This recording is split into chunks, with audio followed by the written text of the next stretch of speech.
प्रिय छात्रों, youth engineers academy में आप सभी लोग का स्वागत है। मैं हूं प्रदीप पांडे। तो स्टूडेंट, आज हम पढ़ेंगे प्रतिरोध यानी कि रेजिस्टेंस के बारे में, जो हमारा पहला ही टॉपिक है। ठीक है, तो चलिए वीडियो स्टार्ट करते हैं और कुछ बातें जानते हैं रेजिस्टेंस के बारे में। तो देखिए,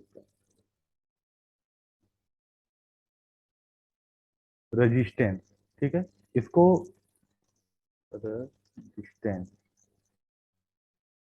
हिंदी में इसको बोलते हैं हम लोग प्रतिरोध। ठीक है, चलिए अब देखिए क्या होता है रेजिस्टेंस कि जब किसी पदार्थ में वैद्युत धारा प्रवाहित होती है तो वह पदार्थ का कुछ ऐसा आंतरिक गुण होता है उस पदार्थ के पास कि वो वैद्युत धारा के प्रवाह को क्या करता है, उसका विरोध करता है। यानी कि किसी भी मटेरियल की, हर मटेरियल, कोई भी मटेरियल हो, उसमें कुछ ऐसी इंटरनल प्रॉपर्टी होगी जो करंट फ्लो का क्या करेगा, अपोज करेगा। याद रखिएगा, रेजिस्टेंस करंट फ्लो का अपोज करता है। उसे ही उस पदार्थ का क्या बोलते हैं, रेजिस्टेंस बोलते हैं। जैसे एक एग्जांपल समझिए, ये एक हमने क्या बनाया, ये एक कंडक्टर हमारा, मान लीजिए ये एक हमारा कंडक्टर चालक यानी कि तार है। तार बोलेंगे तो ज्यादा क्लियर समझेंगे, क्योंकि हम लोग इलेक्ट्रिकल में वही चीजें देखते आ रहे हैं। ठीक है, चलिए अब ध्यान दीजिए, ये कंडक्टर में हम मान ले रहे हैं कि चालक में जो करंट फ्लो हो रही है वो इस दिशा में बह रही है। ठीक है, इस दिशा में, ये धारा की दिशा है। अब देखिए, इस चालक की जो लंबाई है उसे हम बोल रहे हैं स्मॉल एल। इसकी क्या है, लंबाई, लेंथ है चालक की। और क्रॉस सेक्शन देखिए, ये है अनुप्रस्थ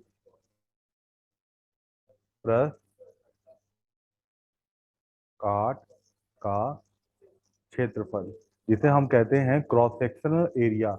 वो क्या है, ए है। कहने का मतलब, अगर आप यहाँ से देखेंगे इधर से, तो इस ये कंडक्टर का जितना एरिया आपको नजर आ रहा है, ये इसी को कहते हैं अनुप्रस्थ काट का क्षेत्रफल। ध्यान रखिएगा, चालक की लंबाई हरदम करंट की दिशा में लेनी चाहिए, और जो अनुप्रस्थ काट होता है वो करंट की दिशा के लंबवत होनी चाहिए। ठीक है ना, वो करंट की दिशा के लंबवत उसको काटेंगे तो वो कहलाता है ये। ठीक, अब देखिए कुछ बातें जानिए। अब यहाँ से देखो बच्चों, कि हमें पता है कि हर पदार्थ में एक आंतरिक गुण होता है जो जिसकी वजह से वो करंट फ्लो का क्या करता है, विरोध करता है। लेकिन हम इलेक्ट्रिकल में सर्किट डायग्राम बनाते हैं तो ये बातें वहां लिख नहीं सकते हैं।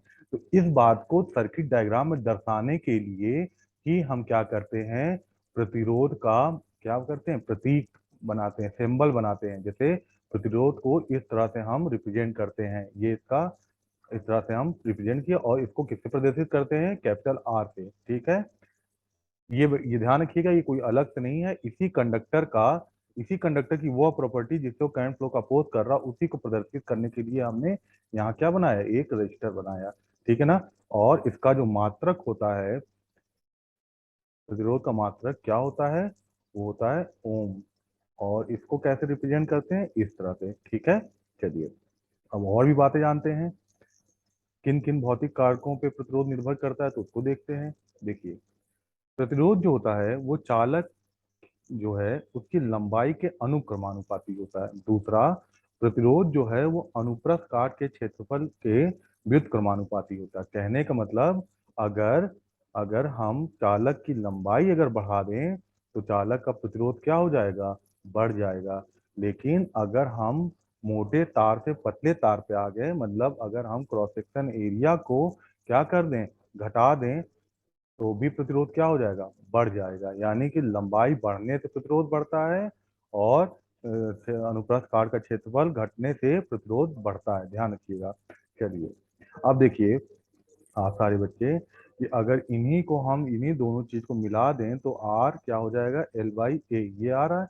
अब देखिए, ये जो चिन्ह दिख रहा है ये प्रोपोर्शनैलिटी का चिन्ह है, यानी कि अनुक्रमानुपाती का ये जो चिन्ह है, इसको हटाने के लिए क्या करना है हमें, हमें यहाँ बराबर का चिन्ह लगा दिए तो यहाँ क्या आ जाएगा, एक नियतांक आ जाएगा कांस्टेंट। तो उसको कैसे रिप्रेजेंट करते हैं, ये है रो, और ये है एल, और ये है ए।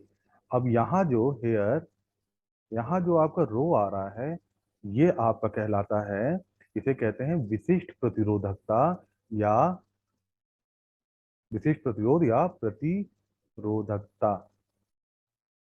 ठीक है, और इसे हम जनरली क्या बोलते हैं, रजिस्टिविटी। किसकी रजिस्टिविटी भैया, ऑफ मटेरियल, यानी पदार्थ की।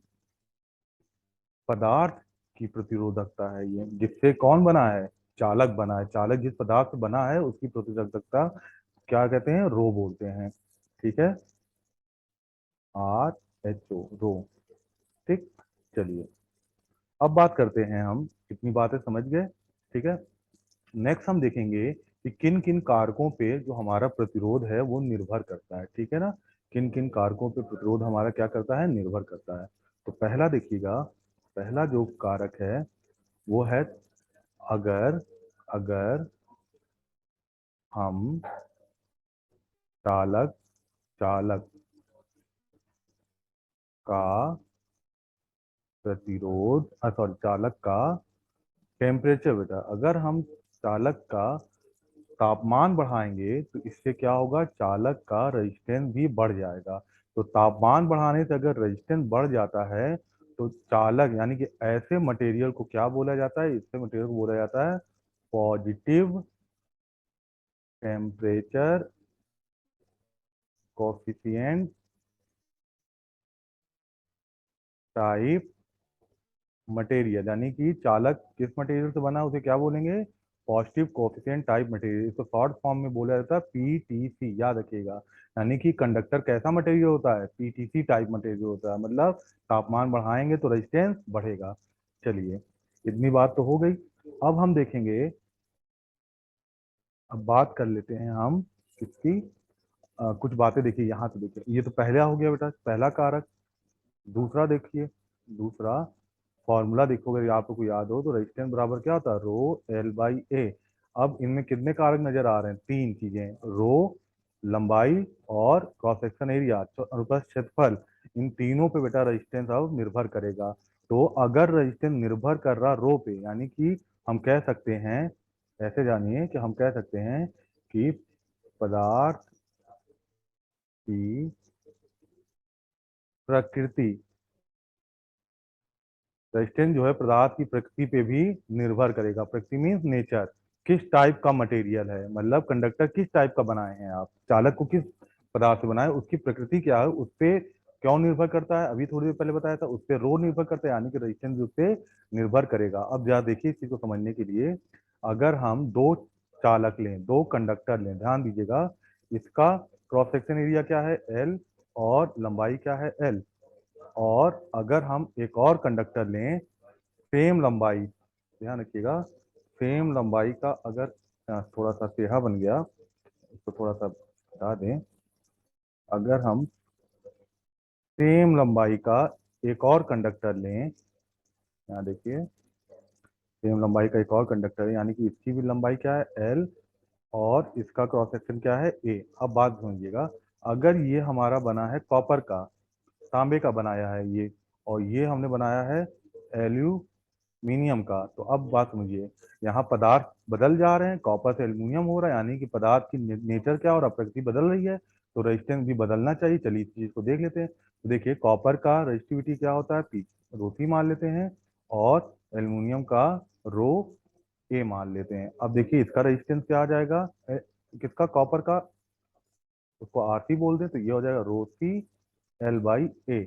और इसका देखिए रेजिस्टेंस क्या आ जाएगा, अगर एल्यूमिनियम को RA बोल दें, ρA/L/A। अब जाए यहाँ देखिए, लंबाई दोनों में सेम है और एरिया भी दोनों में समान है, लेकिन रो कॉपर का और रो एल्यूमिनियम का सेम ना होने की वजह से रेजिस्टेंस भी क्या हो जाएंगे, कॉपर और एल्यूमिनियम के रेजिस्टेंस अलग अलग हो जाएंगे, जबकि इनकी लंबाई और चौड़ाई वही है। ठीक है, यानी क्या सीखा कि अगर अगर यहाँ से हम क्या सीखते हैं कि अगर अगर पदार्थ पदार्थ बदल देंगे तो रो चेंज हो जाएगा। ठीक, पहली चीज। दूसरी चीज, अगर पदार्थ नहीं बदल रहा, पदार्थ सेम है, एक ही पदार्थ के कई कंडक्टर हैं, छोटे बड़े लंबे चौड़े जो भी, पदार्थ अगर सेम है तो हर बार उसका रेजिस्टिविटी क्या होगी, सेम होगी। अब इस चीज को समझिए, अगर मान लीजिए एक पदार्थ इतना बड़ा है, मान लीजिए कॉपर का ही है, और एक ये है बेटा, ये दो कंडक्टर मान लीजिए कॉपर के हैं, तो जो इसका रेजिस्टिविटी होगा यानी कि वो प्रतिरोधकता होगी, ठीक है, वो जो इसकी होगी वही प्रतिरोधकता इस छोटे वाले की भी होगी। कहने का मतलब कि प्रतिरोधकता समान होगी जब क्या है, मटेरियल सेम है, भले इसका मतलब प्रतिरोधकता जो है वो लंबाई चौड़ाई मात्रा पर निर्भर पदार्थ से नहीं करती है। अगर पदार्थ सेम तो रेजिस्टिविटी सेम, अगर पदार्थ बदल गया तो रेजिस्टिविटी भी बदल जाएगा। ठीक है, तो ये बात होगी रेजिस्टिविटी की। चलिए और बात कर लेते हैं अब नेक्स्ट। अब बात कर लेते हैं, अगला देखते हैं कि जो हमारी रजिस्टिविटी जिसे हम बोल रहे हैं प्रतिरोधकता, इनके मात्रक क्या होंगे, रो का मात्रक क्या होगा। तो देखो स्टूडेंट, आर बराबर क्या होता है, अच्छा हाँ, दो कारक तो वहां पड़ गए, तापमान बढ़ाएंगे तो रेजिस्टेंस बढ़ेगा, दूसरा रजिस्टिविटी पे डिपेंड करता है, तीसरा तो आप पढ़ ही चुके हैं कि रेजिस्टेंस लंबाई के प्रोपोर्शनल होता है, लंबाई बढ़ाओगे रेजिस्टेंस बढ़ जाएगा। और चौथा कारक रेजिस्टेंस क्या होता है, अनुप्रस्थ काट के क्षेत्रफल के क्या होता है, व्युत्क्रमानुपाती होता है। कहने का मतलब अगर हम एरिया को बढ़ाएंगे तो रेजिस्टेंस घट जाएगा, ठीक है, लंबाई बढ़ाने पर रेजिस्टेंस बढ़ जाएगा और एरिया बढ़ाने पर रेजिस्टेंस घट जाता है। तो ये चार कारकों पे टोटली आपके प्रतिरोध निर्भर करते हैं। ठीक है, अब जो रो आ रहा था उसके बारे में देखें, तो अगर हम रो के मात्रक की बात करें,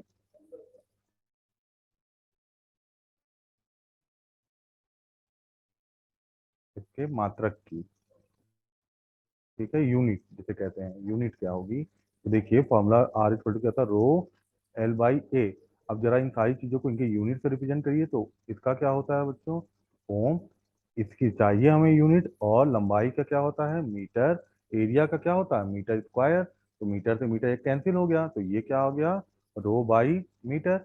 अब रो चाहिए तो रो इक्वल टू क्या आ जाएगा, इधर साइड आ जाएगा ओम, और इधर साइड क्या आ जाएगा, इंटू इधर साइड आ जाएगा मीटर। तो इसका मतलब अब ओम का प्रतीक क्या होता है ये, और मीटर कैसे रिप्रेजेंट करते हैं इसका, यानी कि रेजिस्टिविटी का जो मात्रक है वो क्या होता है, ओम मीटर। और ये इंपॉर्टेंट है और कई बार आपके TG2 एग्जाम में पूछे जा चुके हैं। ठीक है, यूनिट जरूर पूछी जाती है।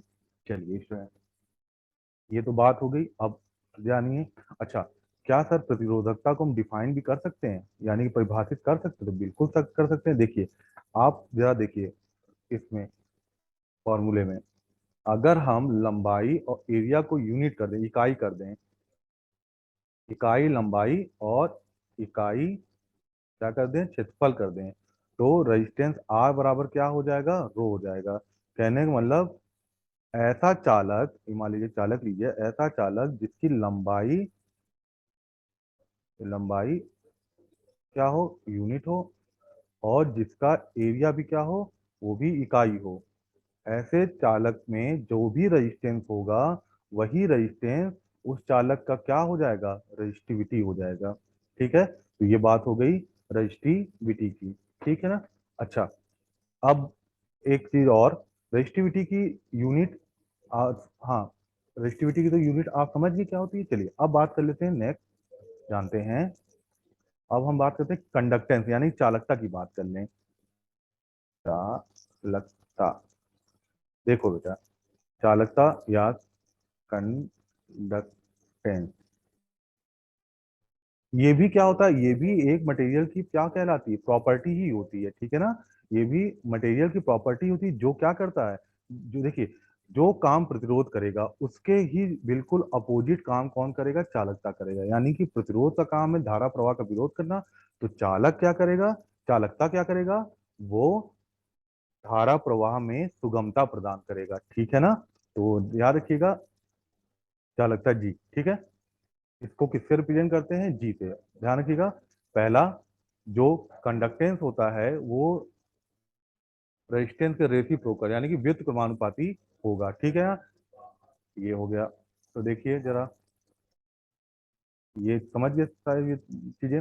अच्छा अब बात कर लें यूनिट क्या होगी, यूनिट सर बता दीजिए किसकी, कंडक्टेंस जी की यूनिट बता दीजिए क्या होगी। तो देखिए बेटा यूनिट जरा देखिए, ये क्या है, 1/r है, यानी कि आर की यूनिट क्या होती है, ओम।